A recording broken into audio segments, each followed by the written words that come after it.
everybody, what's going on? Tommy here again. So today I want to talk about the origins of the G1 Transformers toy line.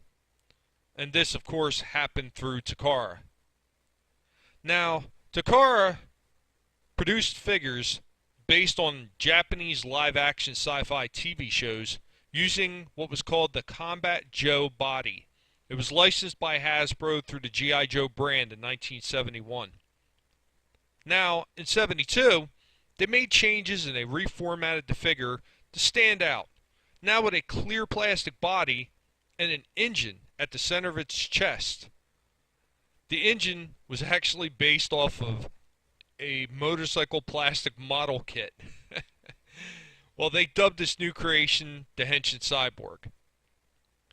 This continued for a few years, and then in 1974, they scaled down the size from the traditional 8 and 12 inch figures that they were producing to a 3.75 inch figure.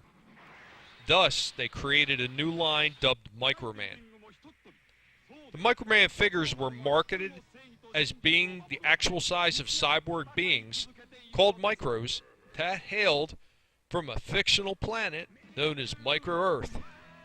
And they disguised themselves, remember that, as action figures while on planet Earth. So while this new creation was gaining traction, they continued producing the 8 and 12 inch figures, but this eventually ended. Not only were these new toys smaller, taking up less space, but they were also less expensive both for the manufacturer and the consumer. No doubt the rising cost of petroleum probably also lended a hand in this decision. So the new Microman series, while being dwarfed by its predecessor's size, made up imposability, possessing articulation that was not found in toys of that size and would not be for years. As Hasbro had licensed its Combat Joe to Takara, Takara in turn would license its small figure design to them, which gave rise to the resurgence of G.I. Joe in the 80s, now smaller and possessing greater articulation. Since Microman was smaller, this enabled Takara to take their toys to new heights with many accessories, play sets, jetpacks, mini helicopter that had a zip pull that actually allowed them to fly. There were motorcycles and mini cars. They all found their way into this ever-expanding Microman line, giving their creation limitless playability and repeat purchases. The toys themselves also were varied, with many different colors and designs, from the traditional humanoid body to the robotic, and eventually what I like to call the Night series, which brought the toys back to a slightly larger scale. Now, one of the changes made that allowed the Night series to be created was the joints on a new series of Microman figures being magnetic. This allowed the arms, the legs, the torso, the head to be detached. This, above all, is the beginning of the Transformers, in my humble opinion. Now, remember the backstory of the Microman line? It was that they were in disguise. Now, they had the ability to change in a small, but soon-to-be important way. Now, Microman was licensed to the Mega Corporation from 1976 to 1980 under the banner of Micronauts. Mega. Yeah, that's right. The same company that had made all those great movie and TV show 8-inch action dolls. Yeah, you heard me right. Action dolls. That's what they were called. Well, they now had small action toys in the US. Getting back to the Night series, this would take the next step into what eventually would become the Transformers legs, arms, head were all attached via magnetic joints. It could be reassembled however you chose. What truly made them different was the horses. Yeah, that's right. Horses. Horses that changed the game. Now, with multiple accessories and missiles with firing abilities, standard with a lot of toys at the time, before the NPC culture took over, it gave them the ability to not only remove their legs and replace them with wheels, but also the ability to remove the head, attach the upper body, arms, and head of a knight figure, thus creating a centaur. The beginning of transforming a toy was truly born here. This, in turn, would lead to designs made with standard Microman vehicles being able to change to a small degree. At this time, giant robots and robot-like heroes were on the scene. Ultraman is a prime example. This in turn led to robots that Microman figures would pilot, and of course, this in turn would lead to those robots having the ability to change to a certain extent. From these beginnings, the first real Transformers began to appear, with Diaclone and with a subset of the Microman series dubbed Micro Change. Now, the Micro Change line consisted mostly of what was coined as the penny racer style cars. These are super deformed vehicles having a pullback spring action and a slot towards the back to place a coin. So when pulled back with a coin inserted, the vehicle would do tricks, mostly wheelies. Also in the line were everyday objects, microcassettes, camera, wristwatches, binoculars, locks, and a few different guns, flashlight, microscope, and of course, a mini cassette recorder. They also had what would wind up being the Omnibots and the Power Dashers. At the same time, Takara also had its other line taking off. Now paired with smaller, almost at first similar design to some Microman figures, these 10-centimeter tall figures with their magnetic feet were the controlling force behind the vehicles, which were transforming or changing robotic combat armor. Now, initially, the Diaclone series were consisting of primarily fantasy-stylized vehicles and playsets, which did well for a couple years. So while during the Microman series, the figures had all seen a reduction in size, now they were back. They were back to the 12-inch and beyond category. These were much larger figures. Some of these figures pretty much being almost like a playset unto themselves.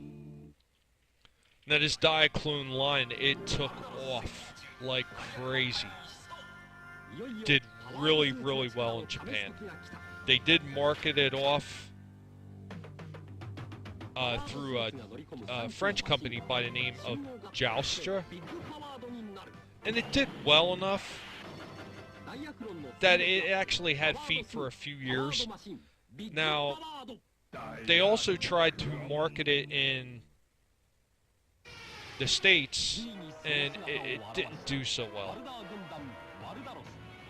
It was just one of those things that there just wasn't enough interest in it, and there wasn't enough backstory or anything to really make it interesting. And they would actually wind up having a repeat performance of this later on, which we will be getting to shortly. Now, all the stylized robots, the fantasy robots, they were great for the time, especially with all the shows and cartoons in Japan that were, that were out. Like I'd said earlier, like Ultraman, a lot of this futuristic, Star Blazers was just coming into prominence. All this was fine and dandy at the time, but it was wearing thin on the kids.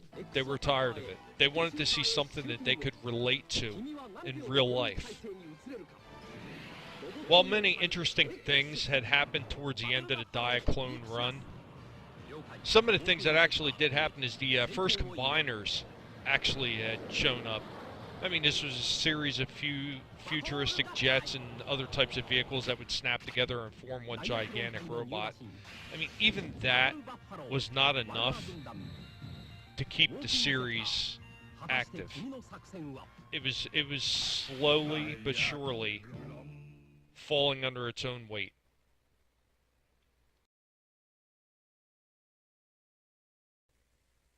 Of course, even then, this did not stop Takara from trying to do anything and everything they could to try to keep going, and they kept coming up with new designs, things that were not seen in their previous incarnations of these figures.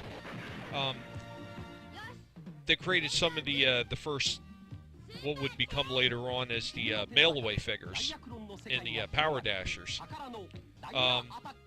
They also created the Omnibots.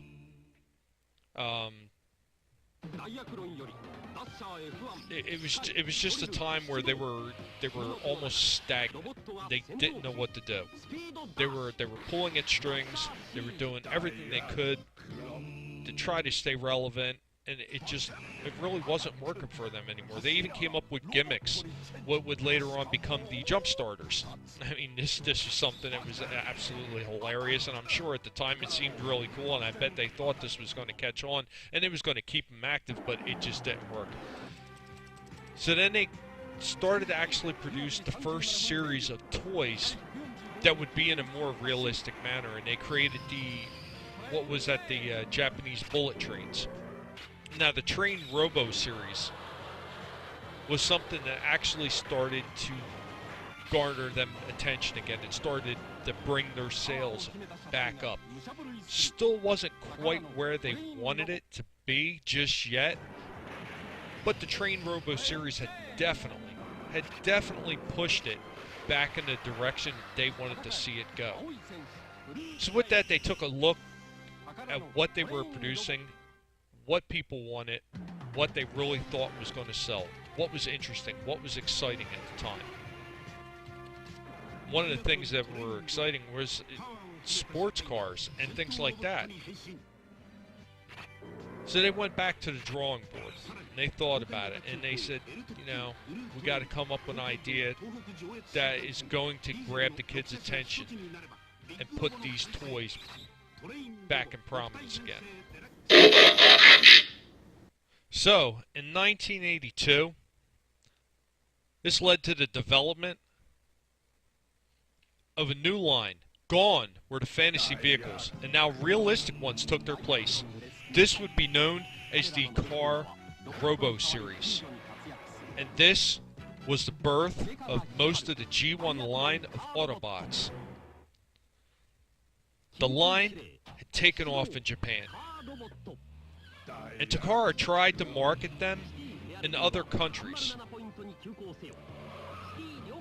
They came to North America under the toy lines of Diaclone, under Geeky Toys, and Chronoform, which is mostly the watches, the cassettes, you know, things of that nature. The Diaclone and the Chronoform lines, well, they did not work. Did not work at all. It was a complete failure. Takara wasn't really sure what they were going to do. It looked bad for them until 1983.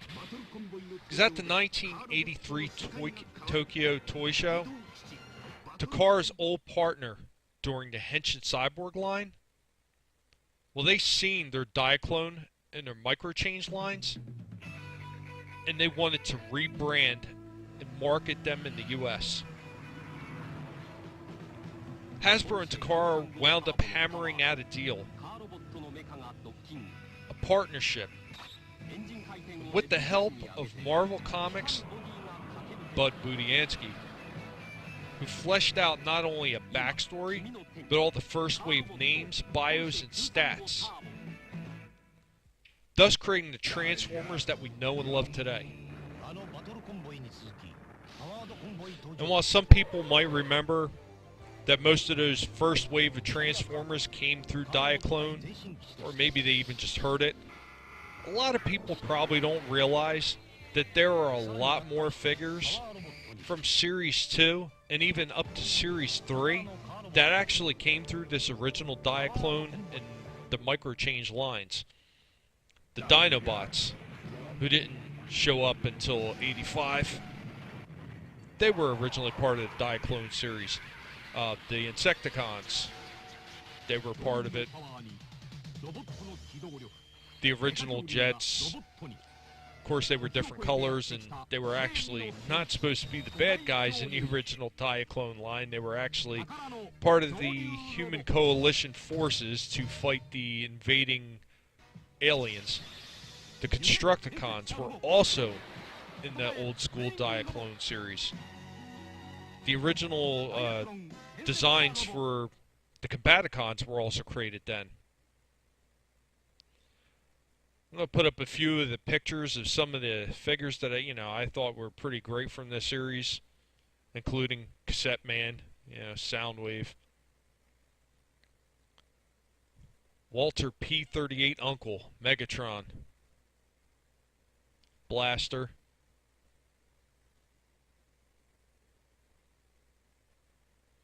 there's old Cassette Man and Soundwave himself with 3 of his cassettes.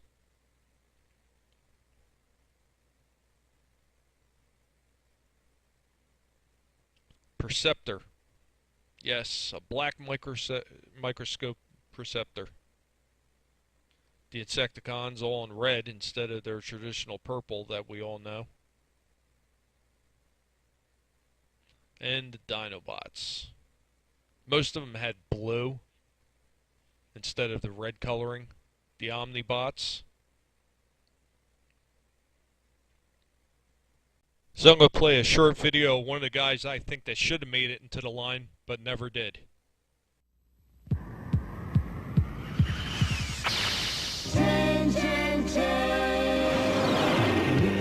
チェンジの衝撃とチェンチェンチェンミクロチェンジのミステリー君を守る秘密メカガンロボそしてミクロチェンジシリーズ登場ミクロマン美しい自然を汚すのは誰だミクロチェンジシリーズガンロボ登場美しい自然を汚すのは誰だミクロチェンジシリーズカメラロボ登場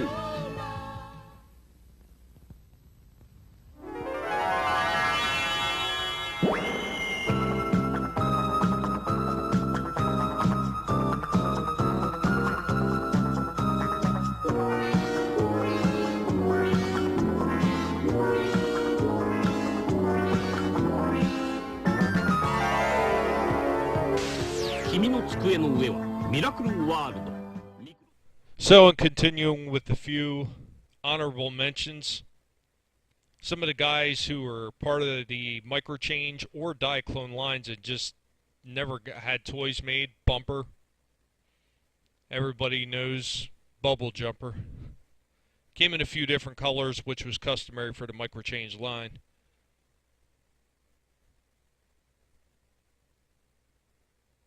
And we also have catalog showing some of the other figures that just never really made it. Some of them were part of the Microman line and actually had nothing to do with them. 44 Magnum. Always thought he was a cool guy. Probably would have made like a cool second in command to Megatron. Binocular guy. He's just silly. I think he's kind of neat. I always thought he was really cool. Always wanted to have him. Never got a good one. These two guys that were locks. And then we also had the flashlight guy. Just a strange design, and I had to put it up because it was just so weird. Well, What did you guys think? Was there any other Transformers that from the Diaclone era that you know of that you would have included in these lists? Let me know what you think in the comments. If you like what you've seen, hit the like button and subscribe.